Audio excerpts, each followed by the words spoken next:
Buenos días con todos. ¿Cómo les va? ¿Me escuchan? Buenos días, no sé si se le escucha.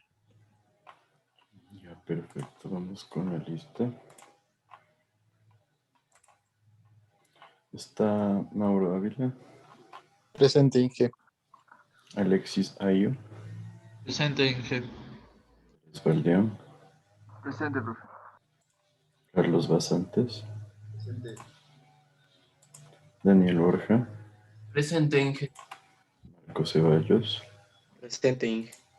Jonathan Chilich, Presente, Inge. Lenin del Salto,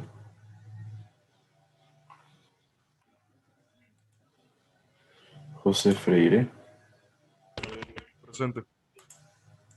Shakira Gaiboa, Presente, Inge. Pamela Hidalgo, Presente, Inge. Mariela Torre, Presente, Inge. Jofre Montenegro, Presente, Inge. Ana Paredes, Santiago Remache, Presente, Inge. Diego Reyes, Jorge Reyes, Presente, Inge. Nicolás Sánchez, Diego Taimal, José Tinoco, Dani Valdés, Presente, ingeniero. Eric Llanes. Presente, Inge. ¿Alguien responde? Inge, no sé si me escuchó, Diego. Perdón, Diego, ¿qué? ¿Quién me dijo algo? Diego Taimal, Inge. Taimal, no me dijiste nada. Listo. Del Salto, Inge, ¿me puede poner en lista, por favor? Salto el este. Ya, perfecto, entonces. Inge, disculpa, a mí creo que no se me activó el micrófono. Creo que recién entré. Disculpe. Diego Reyes, ya.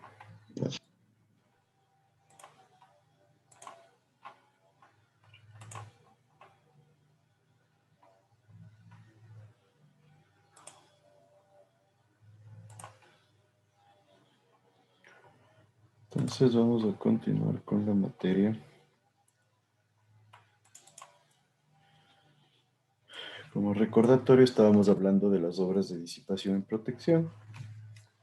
Generamos cierta información acerca de los disipadores USBR, que fue un tema que hizo la mayoría una consulta. Y después acerca de el cuenco disipador, que como vimos es la base de diseño para poder generar los disipadores tipo USB. Entonces, en esencia, la razón de los resaltadores tipo USB y SAF, que vamos a ver luego qué es el SAF es Es algo similar a los USBR, en donde simplemente estos disipadores lo que tratan es de resolver problemas que se dan durante la disipación de energía mediante un cuenco disipador. ¿Está claro para todos cuál es la condición para que se genere un resalto hidráulico con todas las características?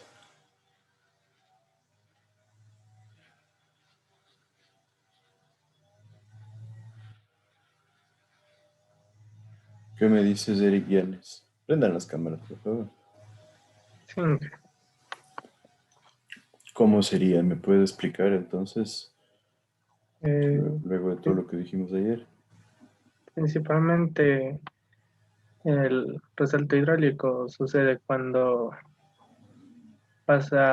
ocurre el paso brusco del régimen de supercrítico a subcrítico y de subcrítico a crítico.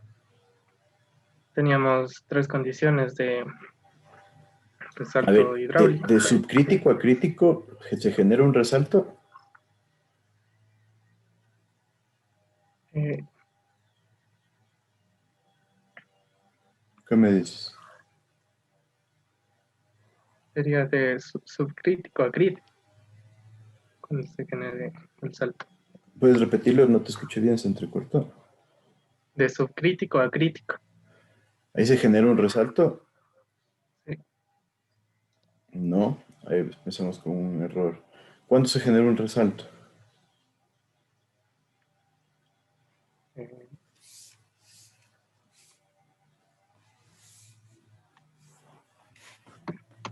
¿Qué me dices? Cuando, por ejemplo, Les voy a poner el dibujo más básico. Aquí se genera un resalto. ¿Qué flujo tengo aquí?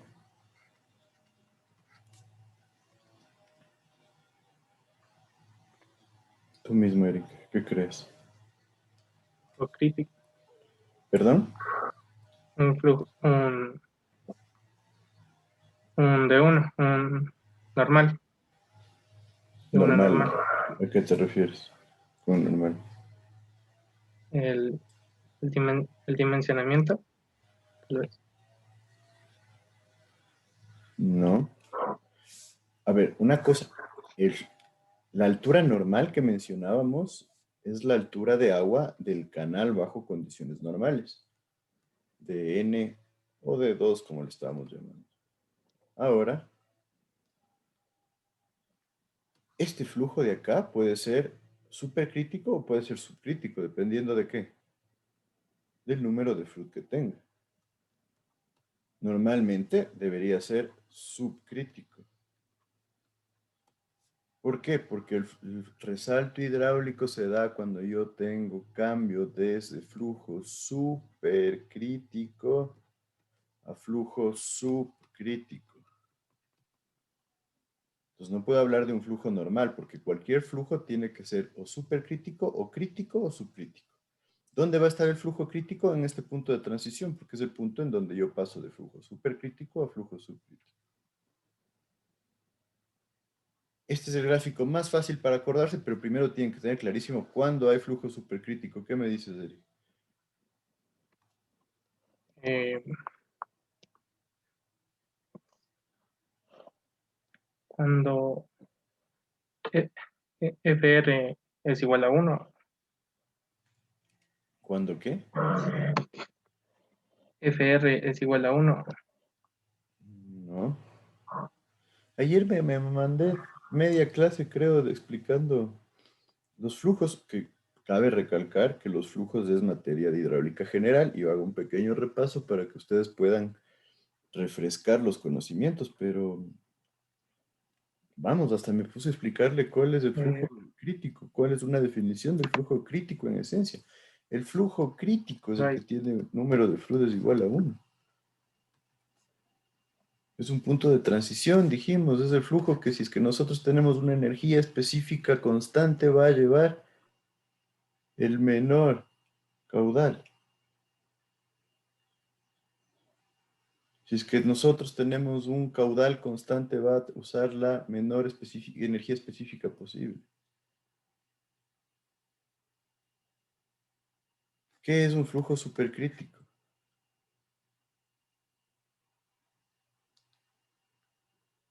¿Qué me dicen? Ya se genera turbulencia.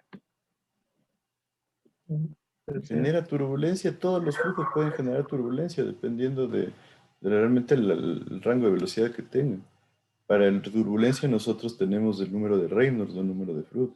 Flujo supercrítico es el flujo en donde la velocidad es alta, la sección transversal es baja, el número de Froude es mayor a 1. Flujo subcrítico es donde la velocidad es baja. El área transversal es alta, porque obviamente si baja la velocidad tiene que subir el área transversal y el número de Froude es menor a 1. Se produce resalto hidráulico siempre y cuando hay un paso de supercrítico a subcrítico. Cuando pasa de subcrítico a supercrítico se genera un remanso, una curva de remanso. También es materia hidráulica general. Inclusive ayer me dijeron, sí, va de la mano con el flujo gradualmente variado. Sí, pero yo necesito ver que esas cosas que son súper básicas las tengan claro. Y si no las tienen claro, que pregunten. Pero ayer me pasé explicando esto para hoy día tener que volver a decir lo mismo. Entonces, por favor, necesito que estén claros. La manera más básica de acortarse eso, yo sé que al principio les puede generar problemas desde este gráfico. Un azud vertedero con la curva que genera el agua por pasar atrás de él. Área pequeña, velocidad alta, flujo supercrítico. Área grande, velocidad baja, flujo subcrítico. Siempre que se cumplan esas condiciones tenemos resalto hidráulico. Ahora hay que considerar una situación adicional para poder tener las características calculables de un resalto hidráulico. ¿Cuáles eran esas condiciones? ¿Qué me dices, Dani Valdés?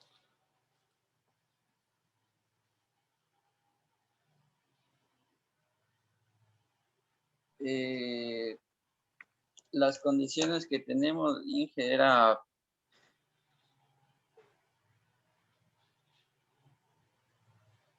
que el D2' debería ser menor que D2 y primero teníamos que ver que aguas abajo la turbulencia no sea muy grande porque eso puede perjudicar a la cimentación de la cuenca. Entonces, La debemos turbulencia considerar no sea muy larga, más bien que no se eso. genere el resalto hidráulico en una longitud demasiado larga. ¿De qué depende eso? ¿Me ayudas recordando?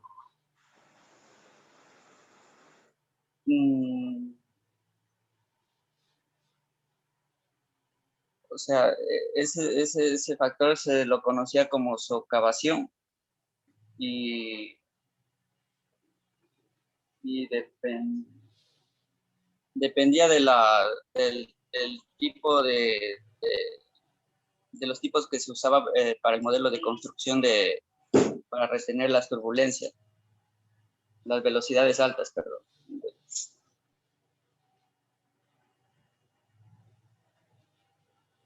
No. ¿Cuáles eran las condiciones? ¿Qué me dices, Diego Taimar?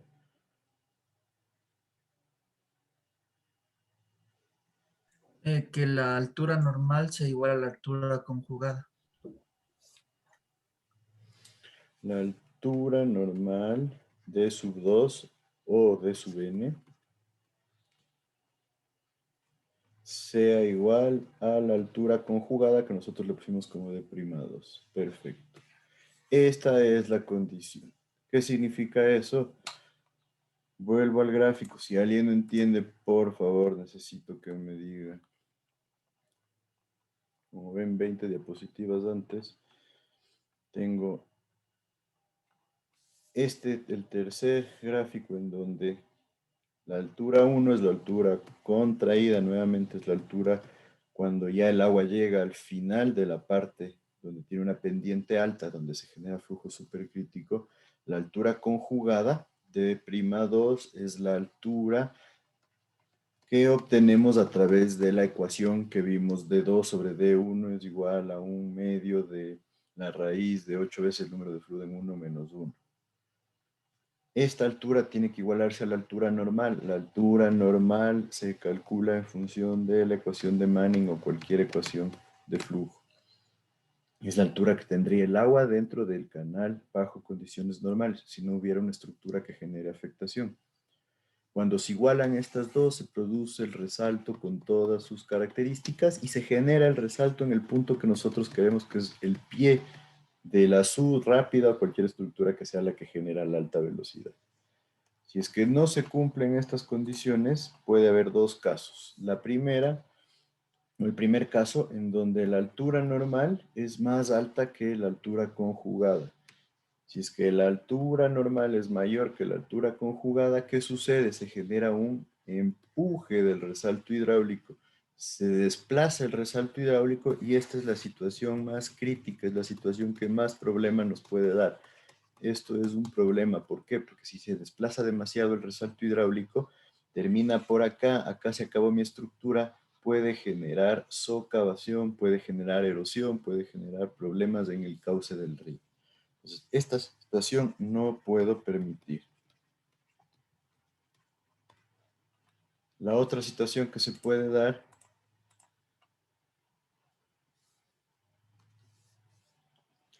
es que la altura conjugada de prima 2 sea mayor a la altura contraída de 2. ¿Qué significa eso? Que debido a los esfuerzos que se generan por el flujo, se produce un resalto ahogado. ¿Qué significa? El resalto se debería dar en el pie de la sección de flujo supercrítico y no se da, sube el resalto. ¿Por qué sube? Debido a los esfuerzos que genera el agua.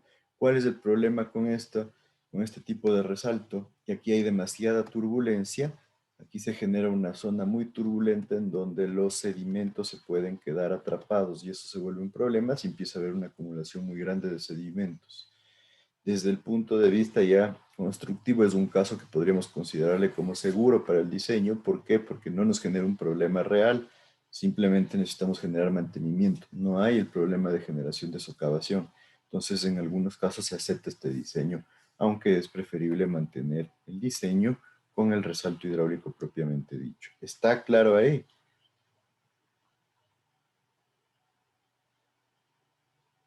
Cuando se cumplen estas condiciones, nosotros podemos calcular las características del resalto, como la pérdida de energía que ya vimos ayer, usando Manning también otra ecuación para la pérdida de energía, la altura del salto, que es la diferencia entre el agua después y antes del salto, la eficiencia, que es la relación entre la energía que tiene el salto, alturas conjugadas, que es la ecuación que nos interesa para poder determinar D2', y la longitud del resalto, como dijimos, en función de este diagrama, en donde con el número de Froude en la sección de flujo supercrítico, o sea, con la velocidad alta, por eso este número de Froude es mayor a 1, vemos aquí, nosotros vamos a la gráfica y determinamos la relación longitud sobre altura del agua después del resalto.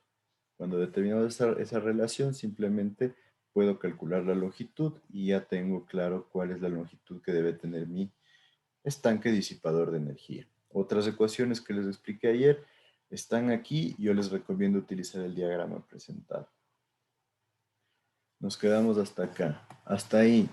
¿Alguien tiene alguna duda?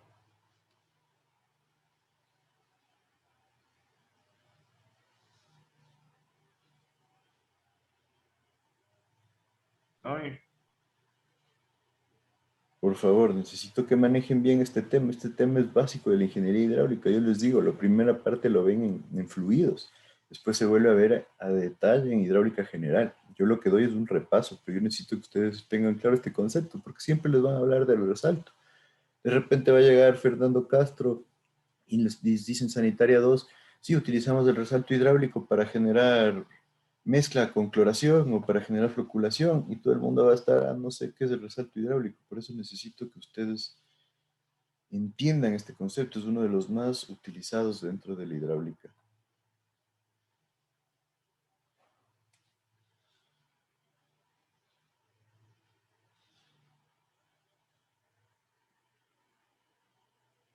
¿Qué me dice?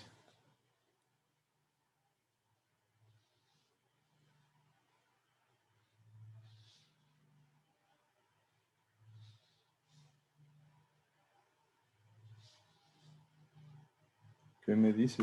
¿Qué me dice Pamela Hidalgo? Sí, Inge, sí, está entendido. Bueno, entonces,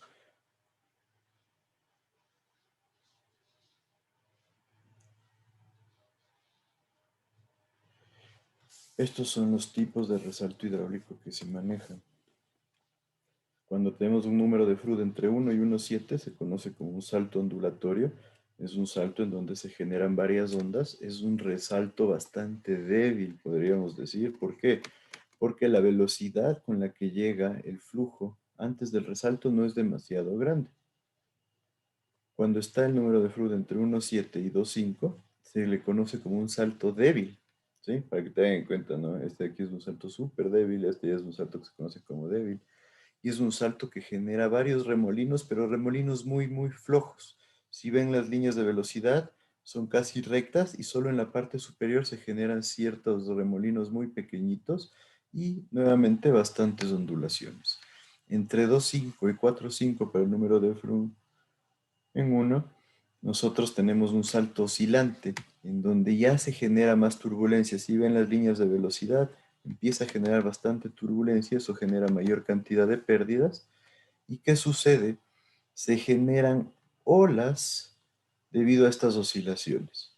Entonces, estas oscilaciones pueden generar problemas. ¿Por qué? Porque si es que no se las controla, puede darse que aguas abajo generen un oleaje que podría generar erosión, podría generar salpicaduras, socavación. Entonces hay que tener mucho cuidado con estos resaltos oscilantes.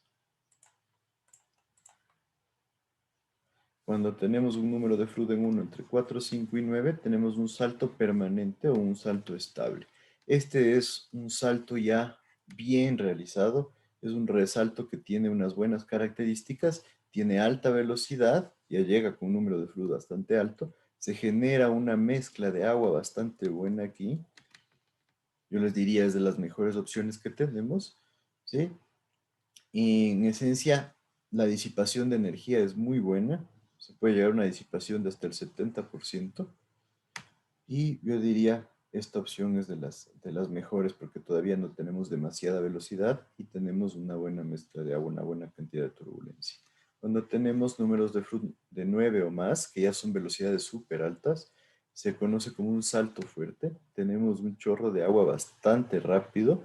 Se generan ondas de agua, estas ondas mucho más grandes que las oscilaciones que veíamos antes. Y diríamos que es la disipación más efectiva porque podemos disipar hasta el 85% de energía. Entonces, ¿qué significa? Como el flujo viene con una velocidad demasiado alta, la reducción de velocidad va a ser bastante alta también. Entonces, hablamos de una disipación súper fuerte. ¿Y estamos claros ahí? Entonces, en función de esto, me podrían decir cuál sería la mejor opción para un resalto. ¿Qué me dices, José Tinoco? Prácticamente la que está entre Froude de 4, 5 y 9.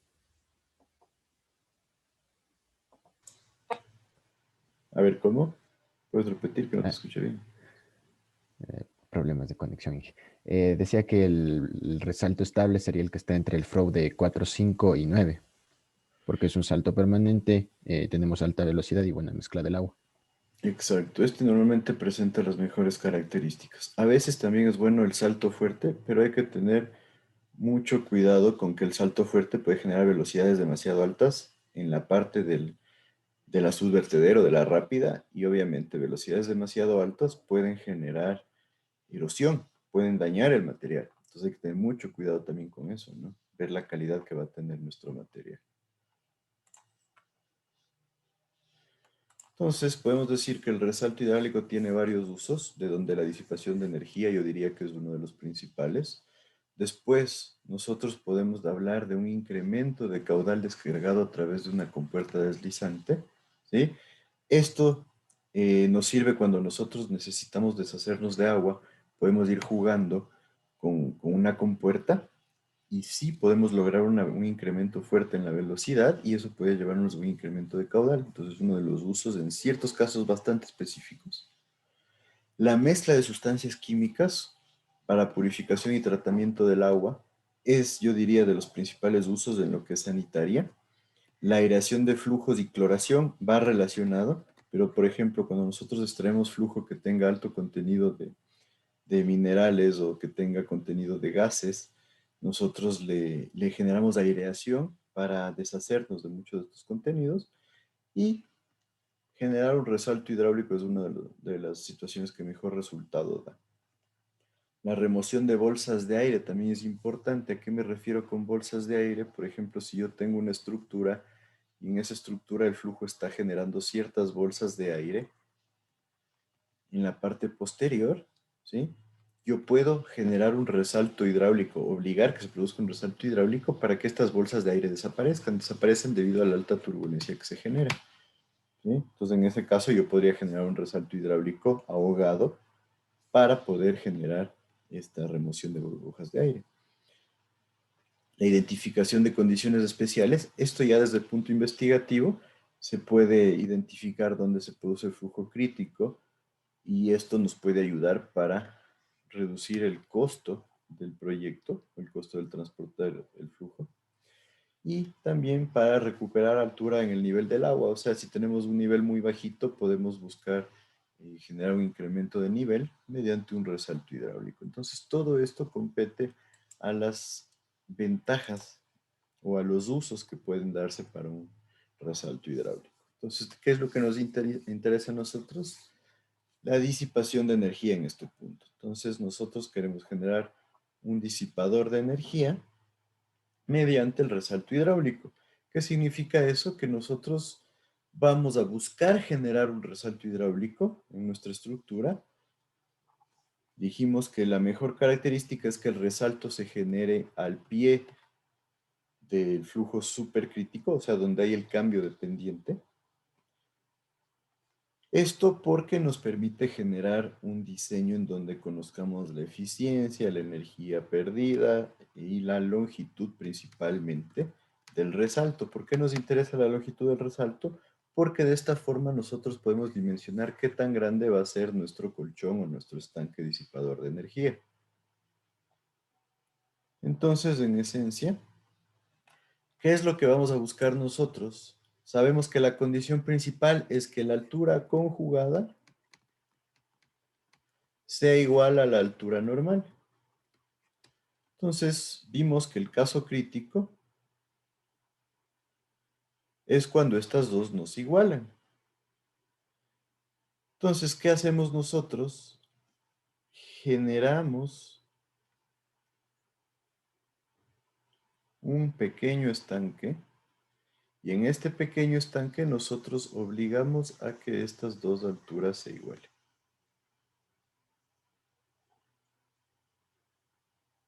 ¿Sí está claro ahí?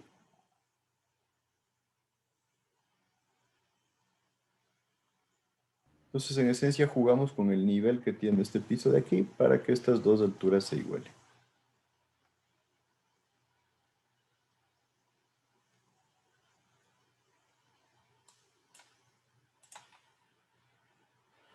Aquí, en esencia, tenemos un ejemplo de un estanque disipador de energía con su forma más básica. ¿Qué me dirían ustedes acerca de las características de este estanque disipador?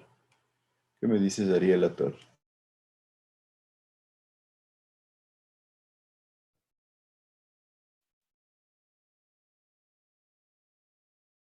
Y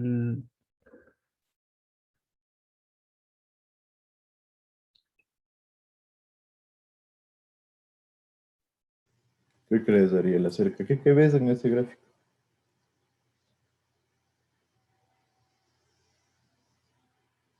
que va a tener un resalto hidráulico alto por la forma en la que está diseñado, que es, o sea, haciendo una analogía, parece una como resbaladera.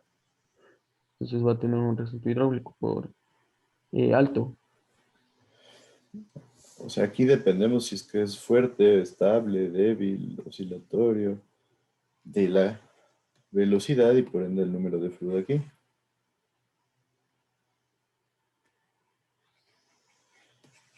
Pero ¿qué características ven? ¿Qué creen que genera este espacio de acá?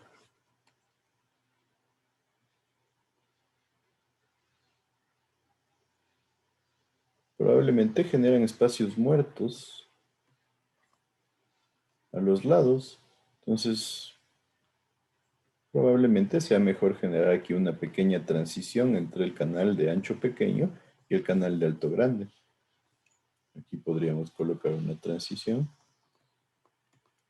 Esta transición, recuerdan, puede ir con un ángulo de entre 12.5 hasta 22.5 grados, recomendable.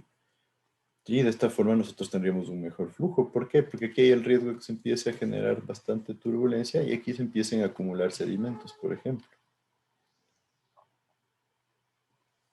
Entonces, esta es una obra presentada en el libro de Rodríguez. Él lo presenta como un ejemplo de un resalto hidráulico. Aquí, en cambio, tenemos un sistema en donde yo les diría, no tenemos un resalto hidráulico propiamente dicho, pero tampoco es un salto de esquí completamente. Ya vamos a ver qué es el salto de esquí, pero es en esencia cómo se genera un salto del agua, ¿sí? Para disipar energía. Entonces les he puesto esta imagen porque a veces genera dudas. Aquí tenemos un estanque disipador con todas sus características y aquí tenemos una mezcla entre salto de esquí y resalto hidráulico. Ya vamos a ver luego qué es el salto de esquí. Entonces, ¿cómo se calcula el estanque disipador de energía? Hay que determinar la altura contraída de sub 1. D sub 1 es la altura donde tenemos alta velocidad, número de flujo mayor a 1 y por ende una sección transversal pequeña. ¿Cómo se la calcula? Mediante una ecuación de Bernoulli.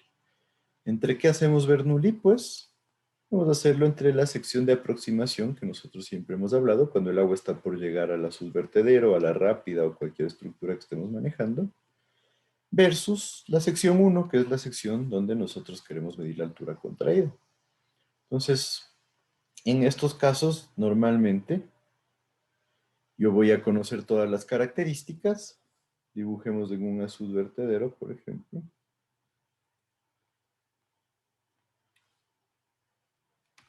Nosotros tendríamos algo más o menos así. Esta es la sección 1. Y esta sería mi sección de aproximación. Entonces, normalmente yo ya conozco la sección de aproximación porque ya diseñé el azul vertedero, ¿no es cierto? Entonces, conozco la carga de velocidad, conozco la carga de presión. Yo puedo empezar asumiendo que la base o el fondo de esta sección de aproximación es la misma que de la sección 1. Entonces, estas dos serían iguales. Acá sé que tengo una carga de velocidad. Sé que tengo una carga de presión, que es lo que estoy buscando, que es la altura en 1. Y las pérdidas entre estos dos puntos, yo puedo asumir que van a ser similares a 0, o podríamos asumir que es un porcentaje de la carga de velocidad, por ejemplo, un 5% de la carga de velocidad, si es que creemos que las pérdidas que se pueden generar pueden ser importantes. ¿Sí? Se ha visto que esto no genera una influencia demasiado grande. Ya tengo determinado H sub 1.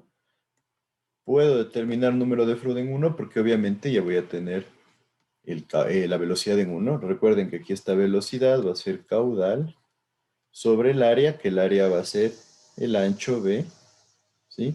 Que en este caso podríamos ponerle más bien como la longitud del vertedero, ¿no es cierto? Porque el ancho que vamos a tener aquí va a ser igual al del vertedero, por H sub 1. Entonces ya saco mi carga de velocidad, puedo sacar la velocidad y la altura de aquí sería H sub 1. Tengo el número de flujo en 1 y con este número de flujo en 1 puedo calcular la altura conjugada. Ya tengo la contraída, tengo el número de flujo en 1, saco la conjugada. Entonces, ¿qué debo hacer? Comparo la conjugada con la altura normal. ¿De dónde se saca la altura normal? De las características propias de nuestro canal. ¿Cuáles son esas características? La pendiente, que es algo que sí debemos conocer. El ancho del canal, también. Y en función de eso ya puedo sacar la altura. ¿Hasta ahí me siguen o no me siguen?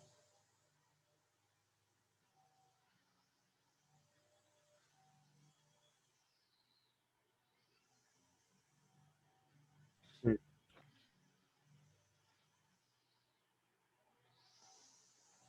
¿Alguien tiene dudas acerca de esto? Es un procedimiento súper fácil.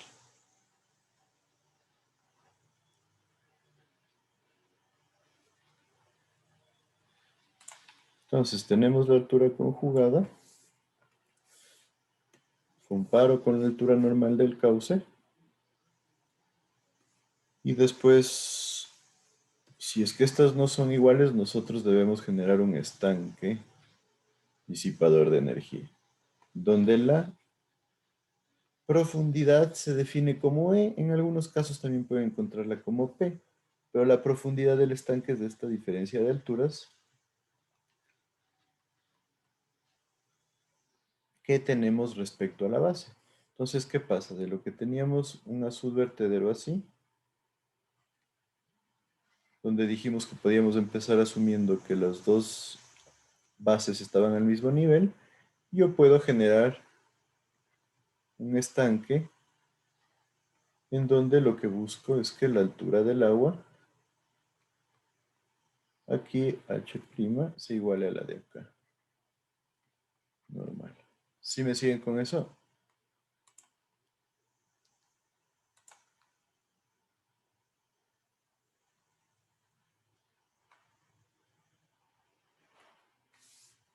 ¿Me siguen hasta ahí? En esencia es un proceso iterativo en el cual yo genere varios valores para la altura o profundidad del pozo hasta que se lleguen a igualar la altura conjugada con la altura normal. ¿Está claro?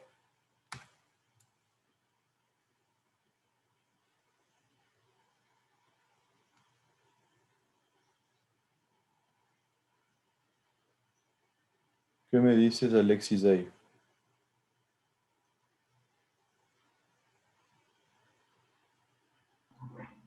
Sí,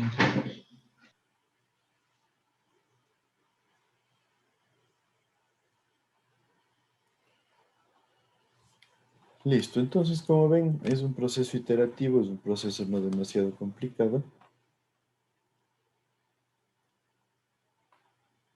en donde lo que decimos es que nosotros siempre vamos a buscar que se igualen las dos alturas, la altura conjugada y la altura normal.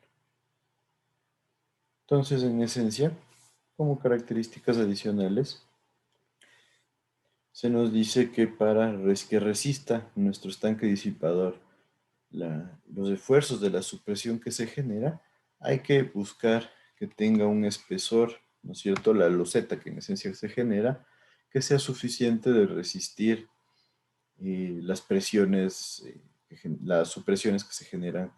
Entonces, la recomendación, como les decía, es enfocarnos en estas dos ecuaciones, ¿no es cierto? Que se obtienen en función de las características como peso específico del material y peso específico del suelo.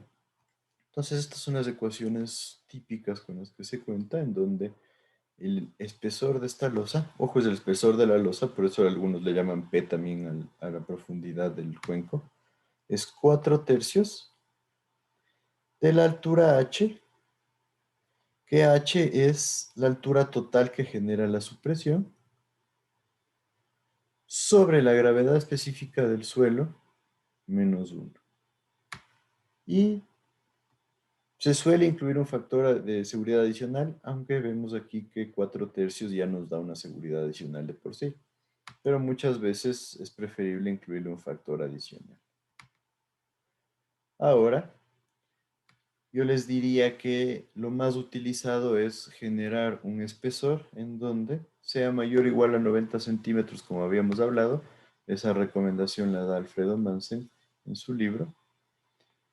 Y este se vuelve el espesor mínimo que yo les diría en la gran mayoría de casos genera una situación satisfactoria para el cumplimiento de nuestras necesidades estructurales. Aunque obviamente ustedes tienen que hacer un cálculo estructural acerca de las características del proyecto, por eso no vamos mucho más allá. Entonces vamos a empezar con este ejercicio, donde lo que queremos es hacer un diseño del estanque disipador para un azud vertedero, que va a ser el mismo que ya utilizamos en clase. Entonces, este azud vertedero tiene una longitud del vertedero de 12 metros, un caudal crítico de 100 metros cúbicos por segundo. Me parece que trabajamos con una P de 250, si es que no, háganme acuerdo para poner la que utilizamos. Las paredes del estanque van a ser verticales, se refiere a estas paredes que estamos viendo aquí en proyección. Y la altura normal del agua en el canal va a ser de 260. Les dejo que copien.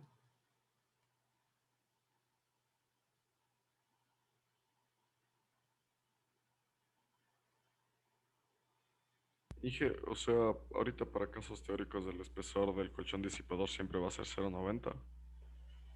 Pero el espesor de la losa, ¿no? Estamos hablando de esto de acá. Claro, claro, pero no aplicamos la fórmula que estaba ahí.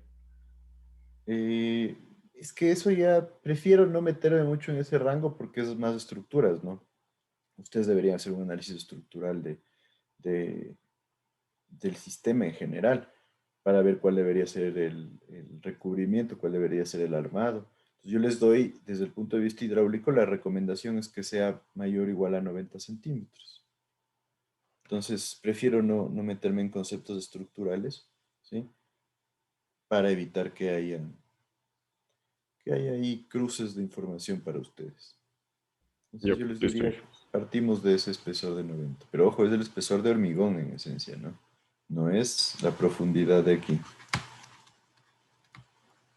Entonces les dejo que copien el ejercicio.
¿Listos?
Bueno, entonces,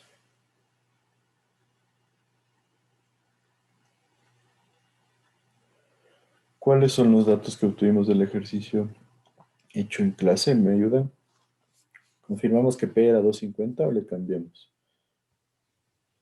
1.5 le pusimos Inge. P. ¿Seguro tan bajo? ¿Alguien lo confirma, por favor?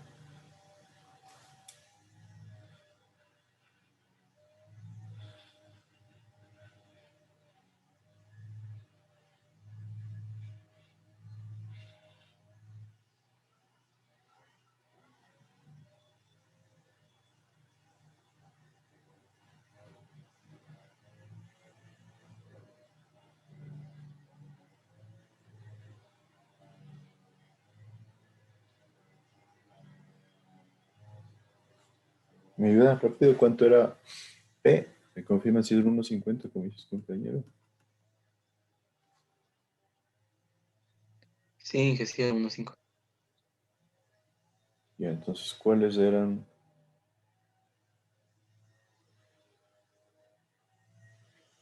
los valores de la energía específica, la altura del agua? La altura del agua en el momento de llegar a la estructura, la altura del agua antes de llegar a la estructura y la carga de velocidad, por favor.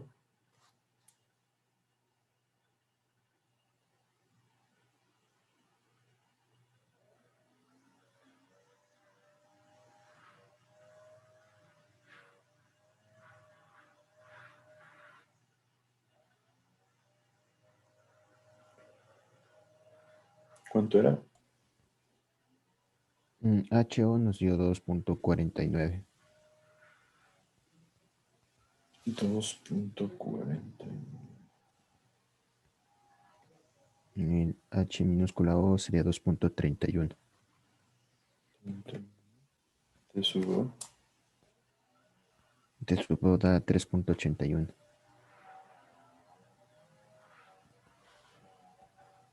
3 punto. No te escuché bien. 3.81. 81. Carga de velocidad. 0.18. 0.18. Perfecto. Estas serían nuestras características.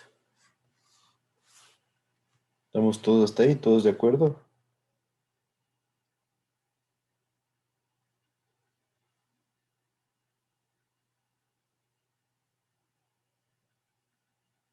Bueno, me imagino que sí, entonces.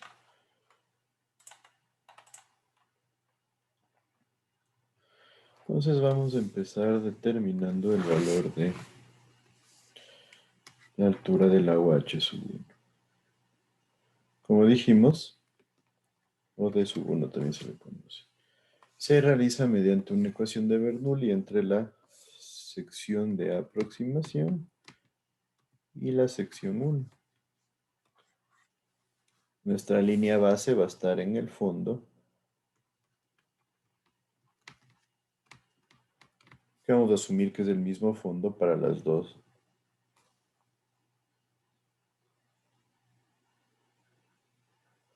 Ahora, ¿qué tengo en la sección de aproximación? ¿Tengo carga de velocidad?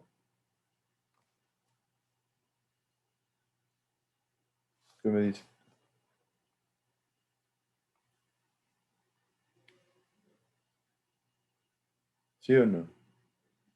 ¿Cuánto sería o a qué sería igual?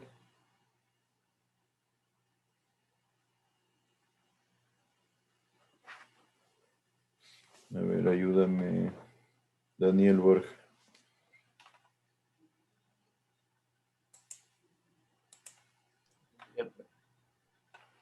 ¿Tengo carga de velocidad? No. No tengo carga de velocidad en la sección de aproximación, dijiste. Ajá. ¿Por qué?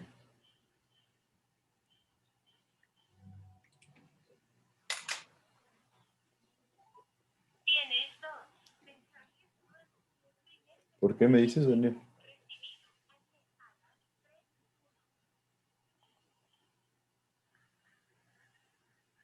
Pues sí. No te escucho, ¿puedes hablar más claro? Un ratito, profe, lo estoy viendo, porque ya me confundí. Dibujamos aquí. Nuevamente. Esto sería nuestro sistema.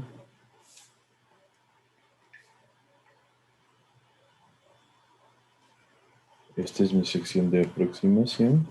Esta es mi sección 1.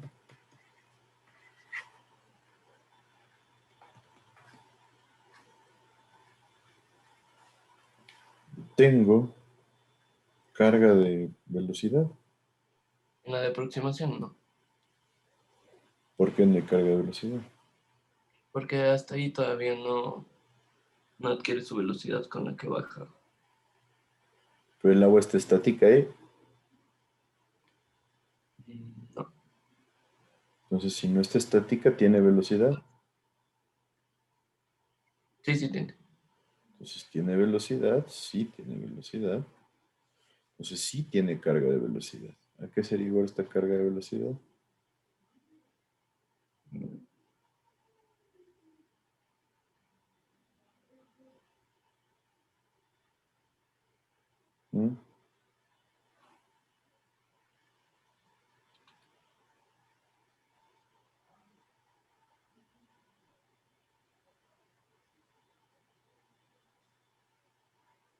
¿Mm? Sería el caudal al cuadrado sobre el área cuadrado por 2 veces la gravedad. Es la carga de velocidad que ya teníamos calculada ya, ¿no es cierto? 0.18 metros. La que me acabaron de dar. Recuerden que eso lo calculamos para el diseño del azul vertedero. ¿Cuál sería la carga de presión aquí?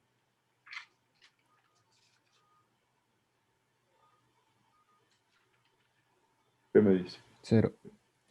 Carga de presión, no hay carga de presión acá. Ah, Recuerden que es flujo libre, ¿no? sí. La altura del agua que nosotros manejamos. ¿Cuál sería esa altura del agua?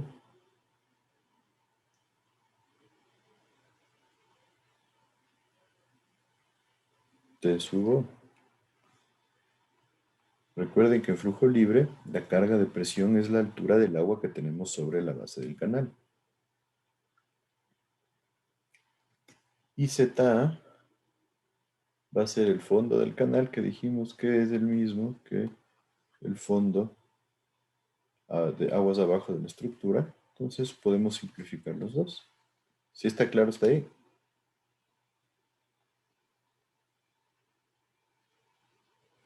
Ahora entonces, en el punto 1 tenemos carga de velocidad. ¿Qué me dice?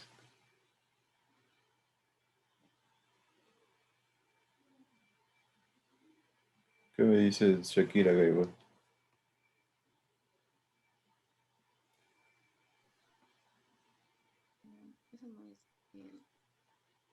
No te escuché, pues habla un poquito más alto, por favor. Es el caudal cuadrado sobre área. Es el caudal que estamos manejando al cuadrado sobre el área al cuadrado por 2 veces la gravedad.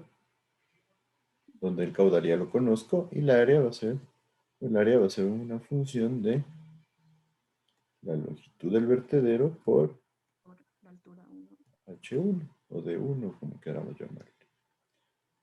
Carga de presión es la misma altura 1 Y las pérdidas o bien pueden ser 0 o bien pueden ser el 5% de la carga de velocidad. Pongámosle el 5% de la carga de velocidad. Entonces, en vez de poner aquí 1, le ponemos 1.05 en la ecuación y listo. ¿Cuánto me da esta altura 1? Determinémosla para quedar ahí.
¿Cuánto nos da?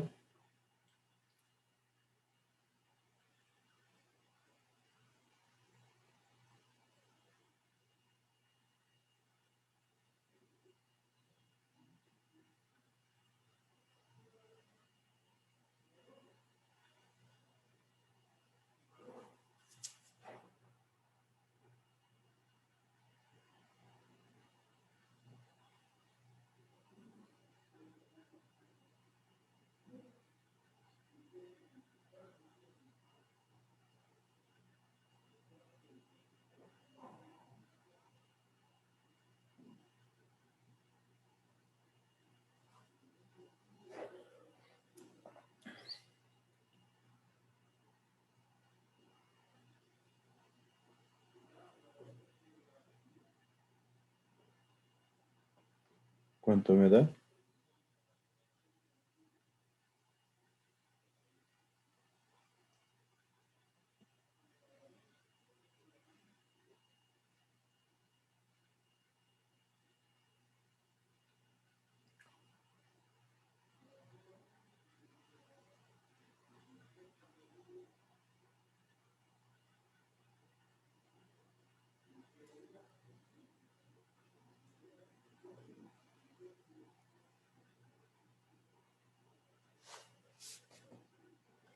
¿Qué me dicen? ¿Qué me dice Shakira? A ver,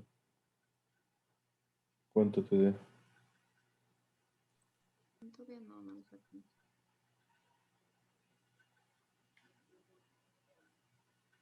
No es que está demasiado compleja la ecuación, creo. ¿No?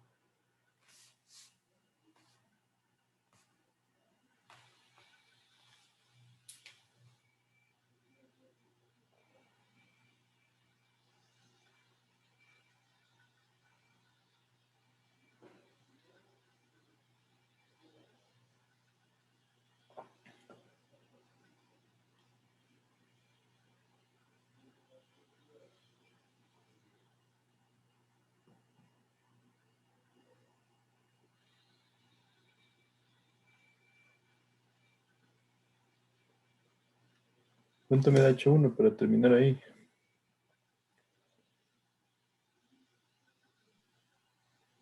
Inge me dio una de 3.27 y otra de 0.11. O sea, dos respuestas.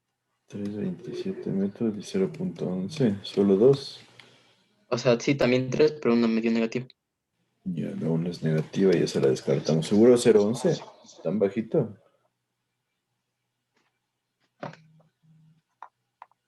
Alguien compruebe porque ¿cuál deberíamos quedarnos? ¿La grande, la pequeña o la negativa? Bueno, la negativa ya la descartamos. A mí también me da 0.10 y 3.30. Bueno, entonces vamos a dejarle ahí. Y ya en la siguiente clase comprobamos para acabar el ejercicio. ¿Hasta ahí alguien alguna duda?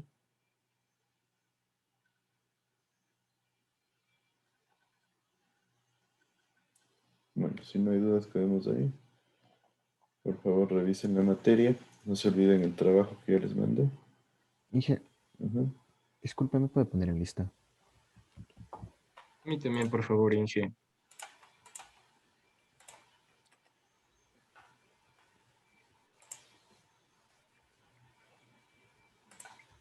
¿Quiénes no están en lista? José Tinoco. ¿Ya? ¿Quién más lo dijo? Nicolás Sánchez, Inge. Listo. Una buena semana a todos.